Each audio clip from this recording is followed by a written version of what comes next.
ज़िले क़शमूर क़ंधकोट police SSP क़शमूर क़ंधकोट की सरबराही में ॾोहरारण खिलाफ ऑपरेशन जारी है। ज़िले क़शमूर क़ंधकोट पुलिस पारान इनाम याफ्ता वधीक ॾोहरी जख्मी करण की दावा कई है। सुबह का वठी ज़िले के मुख़्तलिफ़ थाणनि की पुलिस नफ़री जो मुख़्तलिफ़ इलाइक़नि में पुलिस जो ऑपरेशन हलंदड़ है। पुलिस मूजिब हलंदड़ ऑपरेशन में ॾोहरनि के थाकनि ते ड्रोन हमला किया है, जंहिंमें वधीक ॿ ॾोहारी ज़ख्मी थी पिया आहिनि। पुलिस मूजिब ऑपरेशन में इनाम याफ्ता ॾोहारी असू बंगलाणी ऐं वार्ड निंदवाणी शदी ज़ख्मी आहिनि।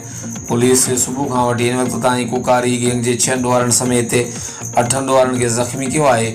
जॾहिं त ऑपरेशन हलंदड़ है ओॾां हथियारबंदन करमपुर थाणे जी हद इंडस हाईवे इलाही बख़्श बिजाणी लाड़े वटे ट्रक ते सीधी फायरिंग कर ॾिनी।